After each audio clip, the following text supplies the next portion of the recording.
It's still one of the weirdest stories I've ever experienced, and if I could, I'd pay to know exactly what was going on behind the scenes. A few years ago, on a Sunday afternoon, I went over to my friend's house to watch football. It was supposed to be a laid-back, casual hangout with a few people, nothing out of the ordinary. There were about 8 of us there, just catching up and enjoying the game. Among those who had gathered was one of my friend's coworkers, a guy named Marco, who had recently moved to the United States from Brazil and started working with him. I hadn't met Marco before, but he seemed cool enough, just a guy who had left his home country and was trying to adapt to a new life. He was a friendly guy, outgoing and eager to fit in with the rest of the group. The afternoon was flowing like any typical football Sunday. Good food, a few beers, and a lot of banter. As the game went on, I didn't think anything unusual would happen.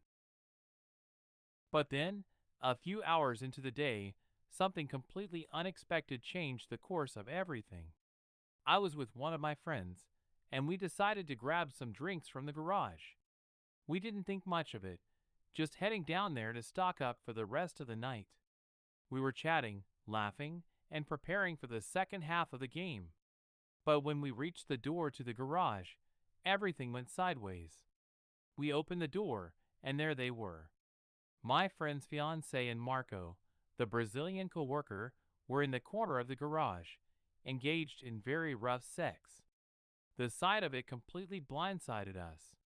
The garage, which was supposed to be a normal place for storing junk, now felt like a stage for something so absurd, so surreal, that it was hard to even process. They were both completely caught up in the moment, oblivious to us standing there in complete shock. We didn't know how to react at first. I think we both just stood there for a second, not sure what to do. My friend's fiancée was in the middle of the act with Marco, and it felt like the world around us just stopped.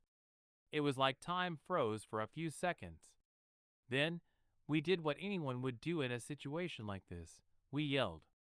It wasn't a shout of anger, just more of a stunned, confused outburst of, "What the hell is going on?" As soon as we yelled, chaos erupted. Everyone came running from the other room, hearing the commotion, and the atmosphere shifted instantly. What had been a laid-back gathering turned into a scene from a movie, unbelievable, dramatic, and uncomfortable. People were trying to understand what was happening, but no one really knew how to process what they had just walked into. There was a mix of confusion, disbelief, and awkwardness that filled the room. I couldn't even make sense of it at first. My mind was racing as I tried to put everything together. The situation escalated quickly. The host, who was my friend, was understandably furious. His fiancée, the person he was supposed to spend his life with, was caught in an intimate moment with another man, his coworker, no less. The emotional fallout from that was something I could never have predicted. It wasn't just about the physical act. It was about betrayal, deception, and the destruction of trust in front of all of us.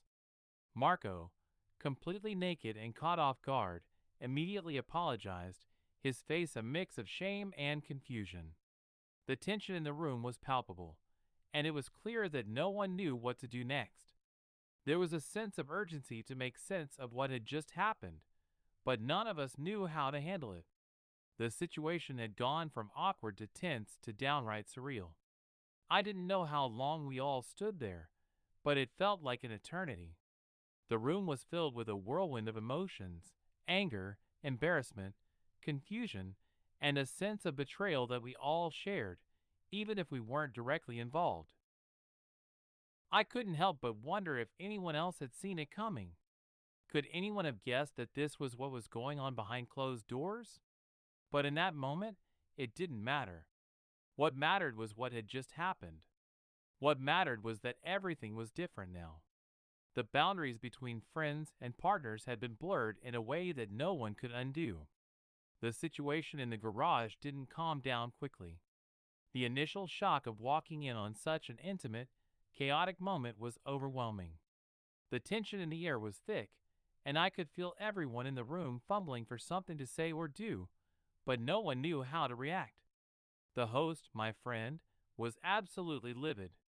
His face was red with anger, his fists clenched, and his eyes locked onto his fiancée like he could barely contain himself. I could see the betrayal in his expression, his trust completely shattered. It was painful to watch, and I couldn't help but feel guilty for witnessing such a raw moment, knowing it was tearing apart someone I considered a friend. Marco, the Brazilian guy, was standing there, completely naked, looking more embarrassed than I had ever seen anyone. He was fumbling for words, clearly realizing the enormity of the situation, but the only thing he managed to say was a soft, awkward, "Sorry." His voice cracked as he spoke, as if he was trying to apologize for something he knew couldn't be fixed. It was almost surreal, the awkwardness of the moment matched by the strange, almost apologetic demeanor. How would you feel if your partner hid their affair for months or even years? Write in the comments. He carried. He stood there for a beat, seemingly processing the consequences of what he had just done. And then, without another word, he turned and walked out of the garage. The door slammed behind him, and for a brief moment, there was complete silence. Everyone was left standing in the garage, staring at the empty space where he had just been. The host was so consumed by his own rage and hurt that he didn't even seem to notice Marco leaving. His focus was entirely on his fiancée, the woman he had just caught in bed with another man. She, on the other hand, was still in a state of shock, unable to say anything that could justify what had just transpired. Her face was flushed with embarrassment, guilt, and perhaps a bit of fear, but none of it was enough to make the situation any better. The damage had already been done. At that point, most of us stood there in awkward silence, unsure of what to do or say next. We couldn't just pretend like nothing had happened. Everyone was still processing the sheer absurdity of the situation.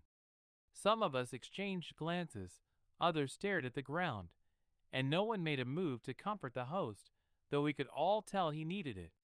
It was clear that the party, the reason we had all come together in the first place, was over. There was no salvaging this night. I felt the need to leave. Not just because of the tension, but because I didn't know how to handle it.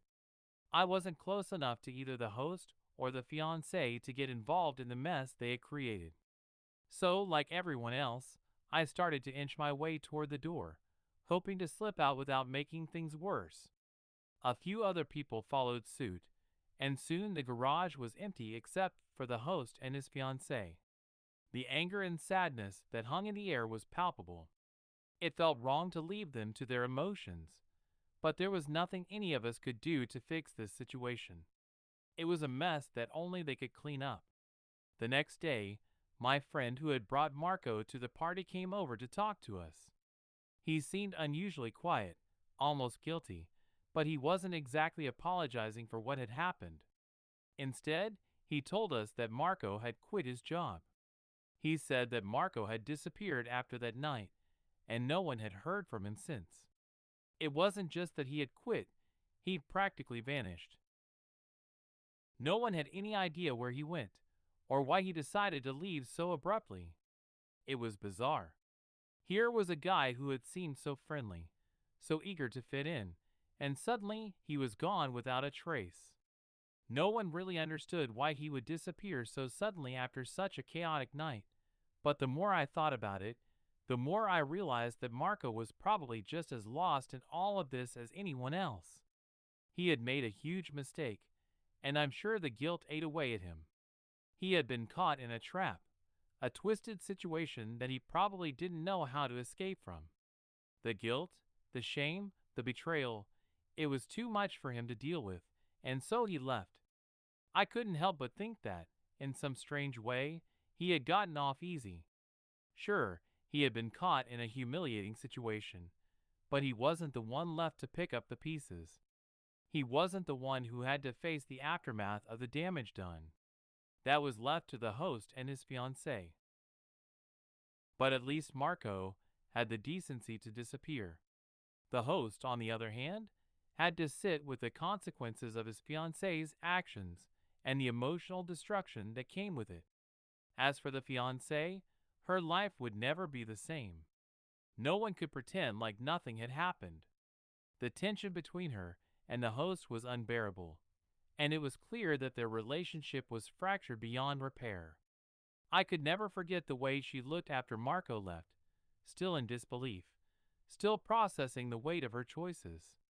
If I hadn't witnessed the whole thing, I would have thought it was a scene from a bad porno. It was so surreal, so over the top, that I could hardly believe it had happened in real life. But it wasn't a movie.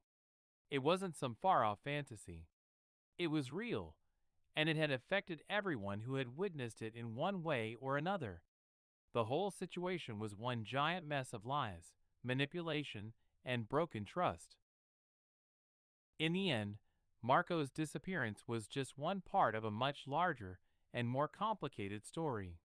A story of betrayal, deceit, and emotional damage that no one involved would soon forget.